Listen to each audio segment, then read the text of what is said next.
पश्चिम बंगाल में कांग्रेस इन दिनों काफी सक्रिय है। इसका मतलब यह नहीं है कि उसे चुनाव जीतने का कोई भ्रम है।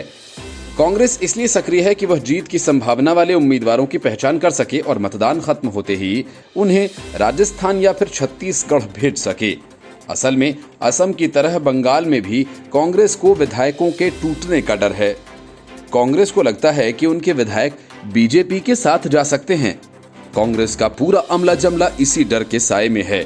इसलिए असम के बाद पार्टी ने पश्चिम बंगाल में भी जीत की संभावना वाले क्षेत्रों की पहचान करना शुरू कर दिया, ताकि मतदान खत्म होने के बाद उम्मीदवारों को सुरक्षित जगह पर भेजा जा सके।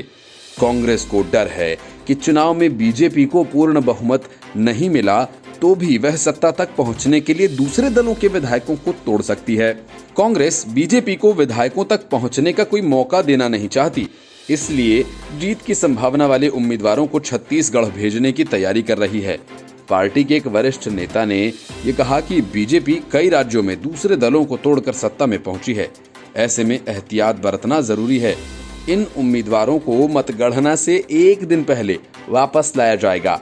मतगणना के बाद जितने उम्मीदवार भी जीतकर विधानसभा में पहुंचेंगे, उन्हें उसी दिन वापस होटल भेज दिया जाएगा। कांग्रेस को केरल में किसी तरह के टूट की आशंका नहीं है। पार्टी के एक वरिष्ठ नेता ने कहा कि केरल में बीजेपी की बहुत मजबूती नहीं है। ऐसे में केरल में विधायकों की टूट का कोई डर नहीं है।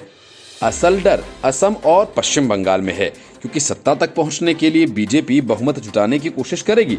5 राज्यों के विधानसभा चुनाव में कांग्रेस को केरल और असम में सत्ता तक पहुंचने की उम्मीद है। वहीं पार्टी को भरोसा है कि तमिलनाडु में डीएमके की अगुवाई में गठबंधन की सरकार बनेगी। पर पश्चिम बंगाल में तृणमूल कांग्रेस और बीजेपी में मुकाबला बराबर का हो गया है। ऐसे में कांग्रेस की भूमिका अहम होगी। Bureau report, news of India.